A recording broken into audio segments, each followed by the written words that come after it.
So I get a lot of questions from people on YouTube or even on my DMs on Instagram. People ask me, what's my setup or what do I skate? So I thought, what a better time to make a video about my skateboard setup and why I ride, what things I ride and how it helps me in the ways that it does. So with that being said, little backstory, keep it short. 2 days ago, I was out skating spots, filming for a new part, dropping a new part on my birthday, April 3rd. So stay tuned for that. But in between spot skating, I left my board in the car, went to go grab a coffee with the friends, about a 5-minute span. While we were out grabbing the coffees, came back to my car, must have got shimmied because none of the windows were broken. Things were kind of scattered inside of the car. And I went to my trunk and sure, as you know it, my skateboard was stolen. So it really sucks. I just bought a brand new board right before that and was barely worn in, bearings, trucks, everything on that board was pretty good shape. So it sucks that it was stolen, but hey, that's life. What are you gonna do? So went to the skate shop, shout out Lighthouse skate shop in Santa Barbara, California. Got a great deal, got a whole new setup, and I'm gonna run you guys through what I bought, why I bought it, and why I skate it. So let's get started. First thing I got is a local Lighthouse skate shop board. This is an 875. Personally, I like a bigger board. I have a bigger shoe, and I preferably skate transition, and I preferably like to think I skate bigger stuff. So when you're skating bigger stuff, having a bigger board size, you feel safer in a sense. And I like having a bigger board because with my foot size, I feel like I have more board control. I can do more things with my board. I know that's weird being said because when you have a small board, you can flip it as many times as you want or shove it no matter what. But like when you're skating transition, having a big board, for me personally, it's preference. I feel safer. So I like the shape of these Lighthouse skateboards because if you look at the nose, it's a big square nose. Like you don't find really big square round noses. Some companies make them. Creature, for instance, they have really big noses, or Black Label. So there's few boards out there that have like the really big square nose. I like having the big nose on a board because it's also, it makes me feel safer. There we go again with the safe word. When I'm doing disasters, having a bigger nose, it's easier for a slap. Sometimes when your feet get wiggly on a board, my front foot tends to go up towards the nose. So if I have a smaller nose, more than likely my foot's gonna come off or I'm gonna end up falling. So I like having that big nose. It's kind of like a safety net. The tail is like a normal tail like you'd find on any board. It's not too big and it's not too small and it fits the foot well, or it fits my foot well. I'd say the concave is pretty average to that of other boards. It does look like it has a little bit steep concave, but again, I like the concave. The concave in a sense helps you with slides, disasters. When it's flatter, it's easier to break. So the more concave it has, it keeps the board lasting longer in my thoughts. Leave comments below if you guys disagree with anything or any way you look at your boards, because I find it all interesting. It's all skateboarding and I like to see different outlooks on the thing I love. So that's the board. Next thing I want to go over is grip tape. I'm sure you go on a lot of videos, people talk about all sorts of grip. But I will say my hands down favorite grip is Mob grip. I think it's the grippiest grip. I've had other grips. I rode for Grizzly grip tape for years, and nothing against Grizzly, but nothing really compares to that board feel that you get when you skate Mob grip tape. I've skated the M80 grip tape, which is kind of a knockoff of Mob. Not as good as Mob. That's my preference. Other people ride it. Again, for what I do and how I like to skate, Mob is the way to go. So let's get this board gripped. It looks like, if you can see here, it looks like the grip barely fits the size of the board. So when I run into problems like this, I'll usually cut the grip in half and then I'll put the grip down, making sure I have enough room on the edge of the board. So when I cut the line, I'm gonna put the line closer to the front of the board. So it helps me kind of know, which end's the front before I drop in. I'm a very avid doer of dropping in with my board backwards.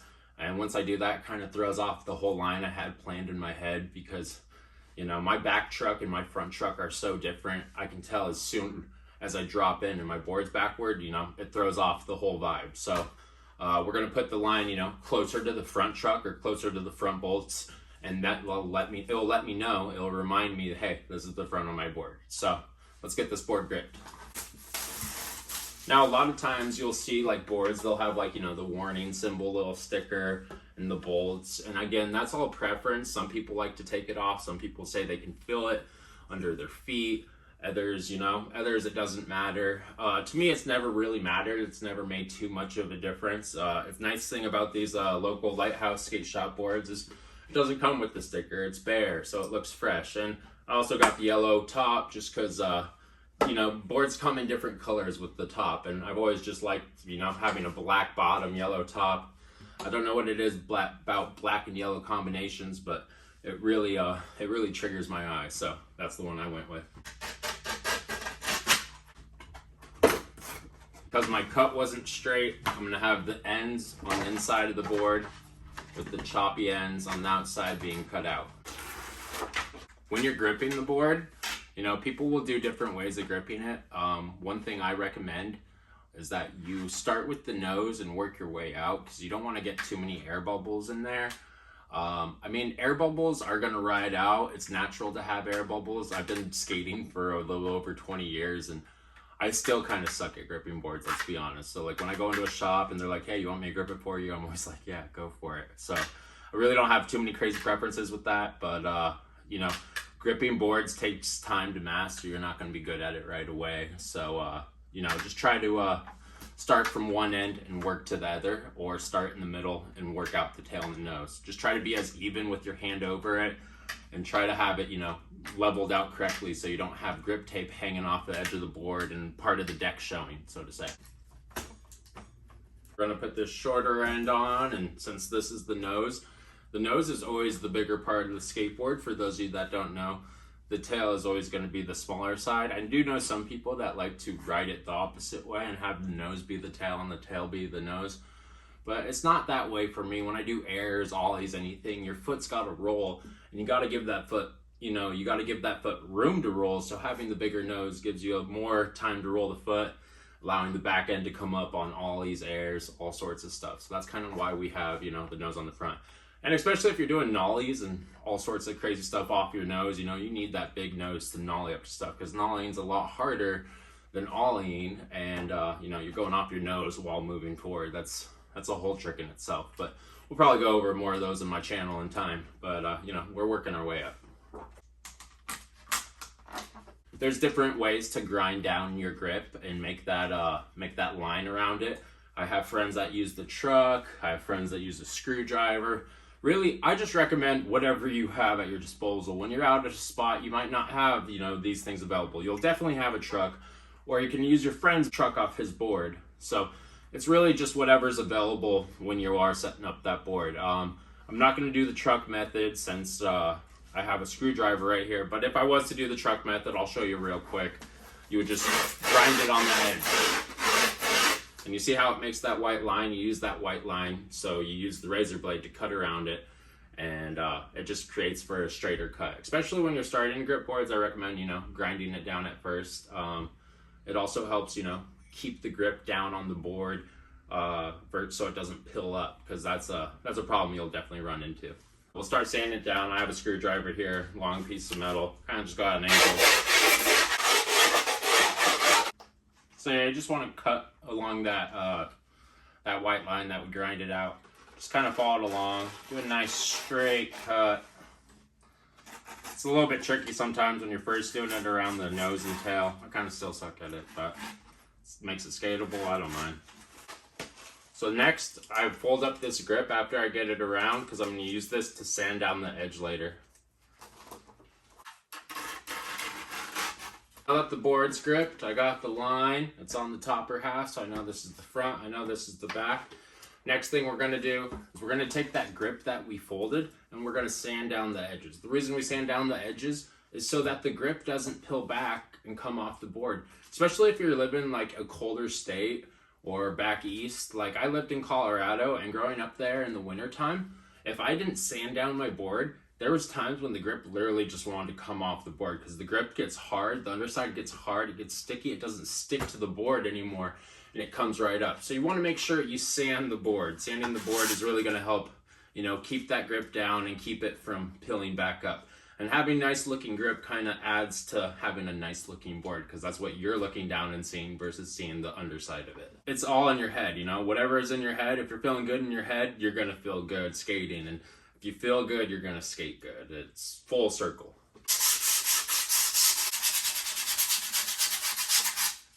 Now, sometimes people say I overdo it with my sanding, but I've had so many instances in my life in skateboarding where my grip is peeling up. So I do sand a little bit extra, and I don't even mind. And you guys see that whiteness that I was talking about around the board before? Having that nice white line, it just adds to the freshness of your board. So I believe in the sanding, but you guys do what you like. So next thing with setting up a board, I like to get any sort of hardware. I like the 1-inch hardware. Usually when I have smaller hardware, it's kind of just harder to get the bolt on connecting the truck. So I like to have, you know, 1-inch, a little bit longer hardware, and get that bolt all the way on there and keep them really tight. I hate when I lose a bolt. You'll see some people, I have friends that will ride with like 2 bolts in the back, just 2 bolts in the front. The truck's barely on their board.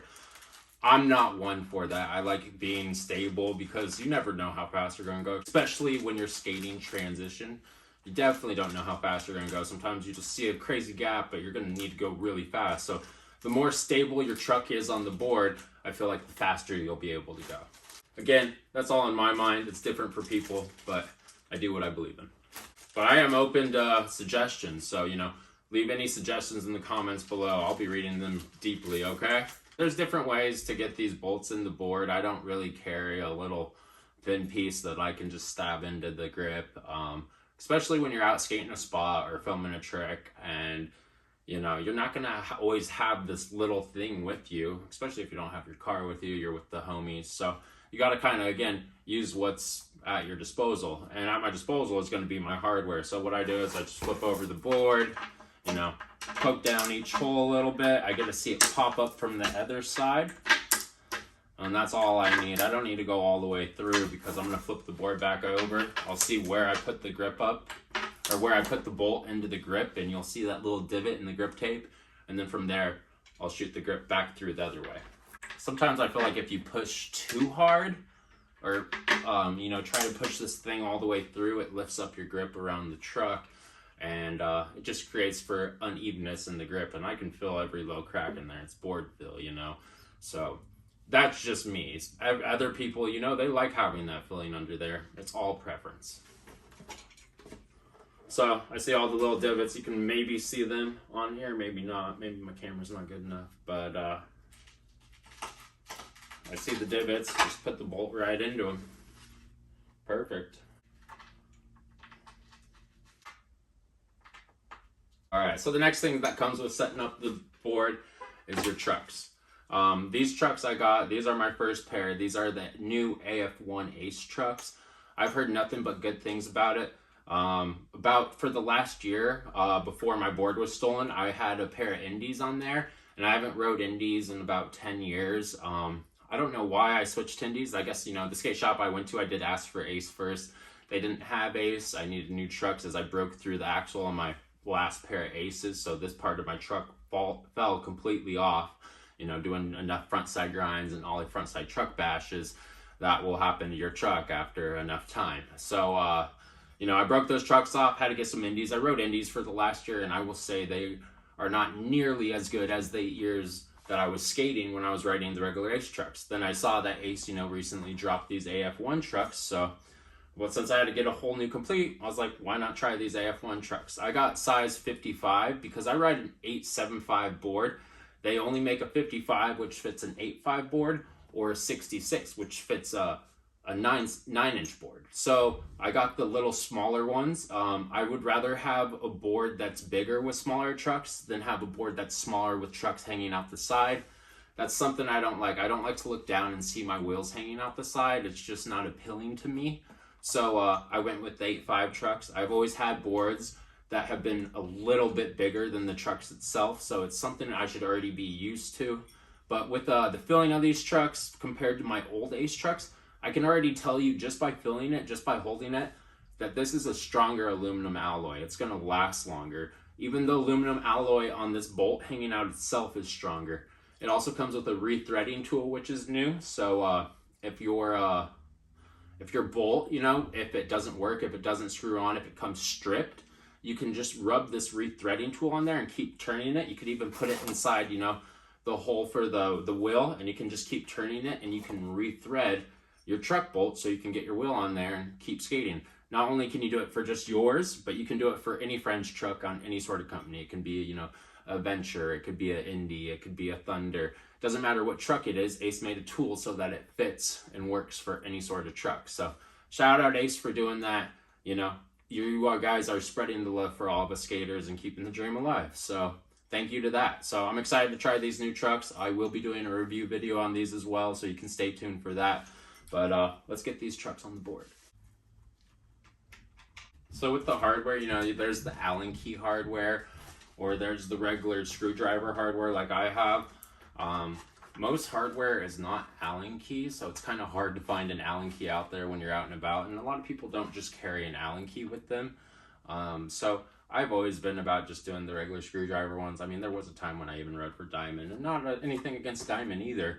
It was just free hardware at the time and free clothing, and Diamond makes a lot of, you know, nice apparel, so it was cool riding on their team. But as far as the hardware goes, I'm more of a screwdriver fan, so you know, I got some Shorty's hardware from the shop. Shorty's is big here in Santa Barbara, so why not support?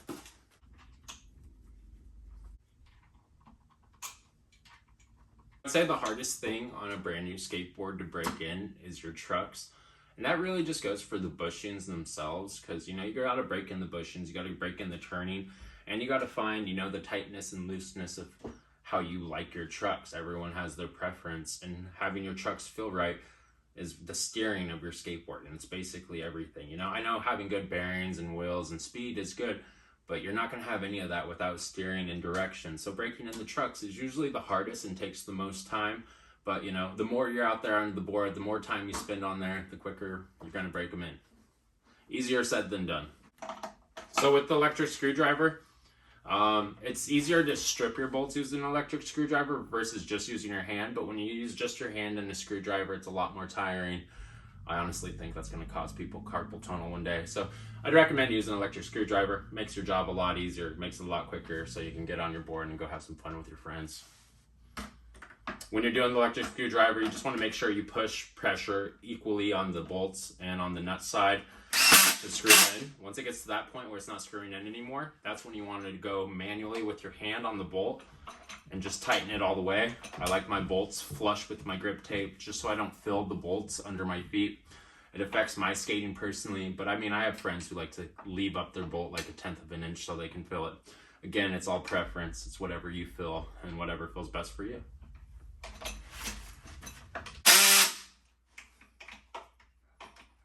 So now that we got the trucks on, it's time to tell you guys about the bearings. So I went to Lighthouse Skate Shop. I got everything but the bearings. The bearings is such a big deal to me. I need to have the Bronson Raw Bearings. So what I did is I had to call skate shops outside of Santa Barbara. I found one about an hour's drive away, and I was able to get these bearings. Now I didn't get as much as a deal as Lighthouse Skate Shop would have gave me, but I still got them, and that's all that matters. I've been riding these bearings for about the last 1.5 years. I've only had one set of them. Mind you, they're only $40. I mean, I'm pretty sure reds are $20. I'm pretty sure super reds are about $30. So these are another step up. But the thing I like about these bearings, these are the shieldless bearings. They call them the Bronson Raw Bearings. They're shieldless bearings because I feel like dirt and debris that gets kicked into the bearing, the balls roll around and kicks the dirt out. It has such a long life. And especially if you have speed cream or anything to keep them fresh, you know, you can keep these bearings going for the longest time. I skate a lot of ditches. My board's gone in water multiple times. I've had a lot of things going into dirt, sand, you know, all the different spots that come with, you know, DIY skating or the skating that I'm into. These bearings have lasted me and they've been through it all. So I'd recommend getting these Bronson Raws, honestly. Like, this is a game changer for transition skateboarding or any sort of skateboarding in general. So, yep, if you can find these at your local shop, Bronson Raws all day, this bearing goes. And it will last you, save you money, you know. It's really good. I'm actually going to do a separate video on these too because I love them so much. Now we've covered everything else, only leaves us two other things, my wheels and my rails. So I've done a video on my wheels, on Spitfire wheels before, and I'll leave them on the link above, you'll find it right here. But this is a little bit newer. I did the Conical foals before, and I had the skate park formula. They were blue ones. My friend actually bought them for me for my last birthday, very nice friend. I prefer, you know, the street formula ones because they're harder, but, you know, beggars can't be choosers, and I got to accept the gift, and it was an awesome gift. So thank you, Gunner, for getting me those, big man. But sucks my board got stolen. Those wheels had a lot of life in them. Spitfires are great, you know, power sliding, anything that comes with, you know, bowl, ditch skating, you know, bombing hills, whatever it is, Formula 4 will provide. I promise you that. If you get flat spots, you keep sliding that wheel, you keep riding it, flat spot goes away. These wheels are great for big transition, big rails, stairs, any sort of really skating, these wheels will come through. So I did a little bit different on this one. I didn't get the Conical foals. They are still wide. They're not as wide as, you know, the Conical foals, but they are the same size. I like 56 millimeter. I like skating a variety of things, mostly transition, mostly ditches and DIYs, but I still like to skate street and I still like to skate rail. So having a 56 size wheel, you know, lets me do all of that while still, you know, directly skating, mostly skating transition and trying to, you know, get bigger airs. I'm trying to get inverts and get some new tricks going. So I think having the smaller wheel will provide for more technical skating while still being able to, you know, boost big airs and the things I like to do.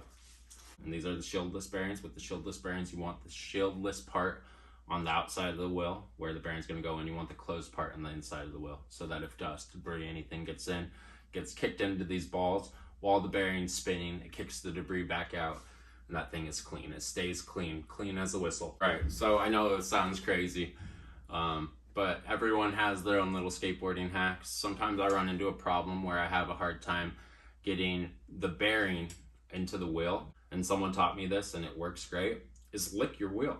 Now I know it just came out of the package, it might be dirty. If you don't want to lick it, you know, lick your finger, get it moist, get it wet in there, and then put weight onto that wheel and it'll pop right in. So let me show you. Yeah, I don't care, whatever, judge me.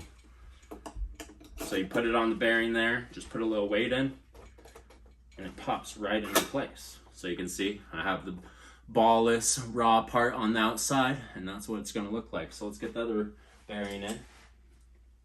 Lick the wheel, make an easy adjustment, boom, right in.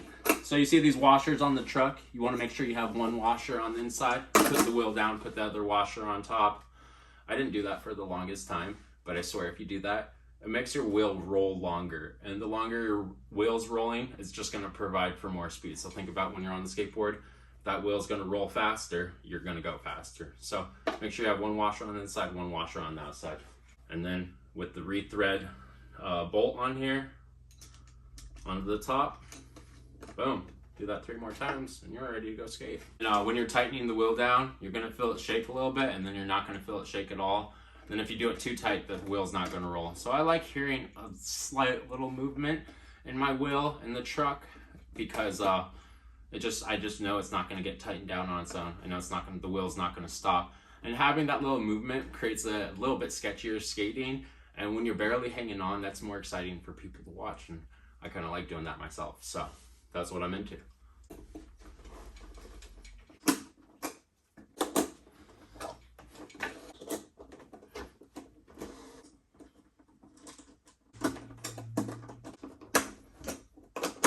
So now that the board's all set up, I got one more thing to put on here, and this is one newer thing I've kind of been into, is riding rails. Now I know a lot of people aren't into rails, but I really am starting to love rails. Not only does it make my board last longer, just because I break through boards like crazy. I'm a tall guy, do big drops, big gaps, I do disasters.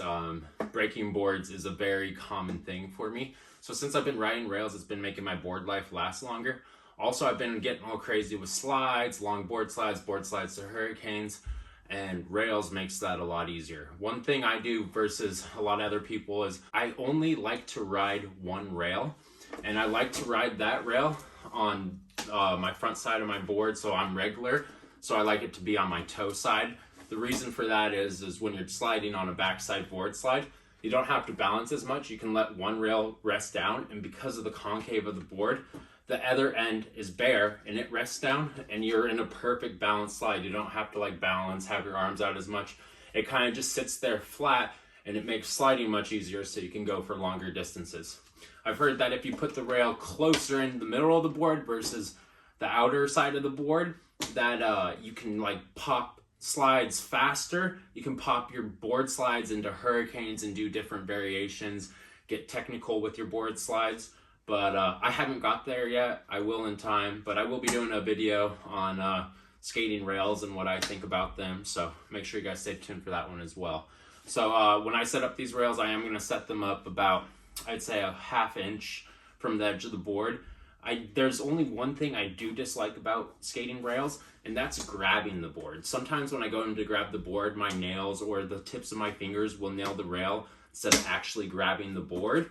And that really throws off, you know, the whole trick. I'll usually kick out, or I'll usually fall on that one because of the rail. So I am still getting used to grabbing it with the rails, just because for years I'd skated without rails and I wouldn't grab that way. I just let my hand slide right into the board, and it was kind of muscle memory. But now that I'm switching it up, I kind of got to remember to have my hand a little bit wider when I go in to grab, because you know, it'll keep me from falling, and it'll have me getting used to having rails on my board sooner than later, so to say. When you're putting on the rails, you want to make sure you use an electric screwdriver. I mean, you could do it by hand, but it is a lot of work. What I say is just keep one edge near one truck and one edge near the other, and you should be good.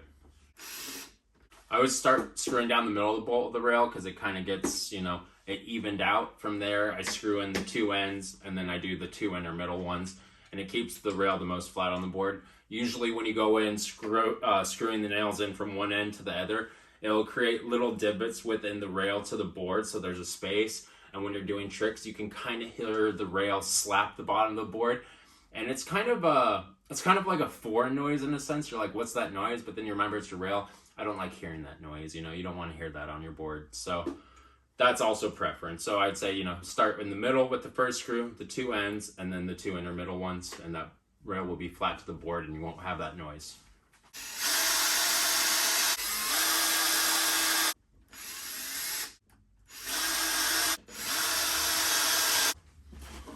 Well guys, that's my skateboard setup, and I ride what I ride. I hope you guys enjoyed the video, and I hope you guys find some of my hacks useful for setting up a board and what it can do to help your skating. If you guys have any suggestions, any recommendations, or any hacks that you guys do that not many people know about, leave those in the comments below. I'd absolutely love to hear them. You know, any little hack involved with skateboarding is all info that we can share for the rest of us, and everyone comes out stronger from it. So, you know, please leave something in the comments on something you guys do, because I would absolutely love to hear it. As always, thanks for watching. Thanks for supporting the channel. If you guys like the video, you know, make sure to hit that thumbs up button. As always, much love, and I will see you guys soon. I'm going to have how-to videos coming a lot more frequent this year, so stay tuned for those. Anyways, I'm going to go skate and break in this board. Maybe I'll give you guys a few clips.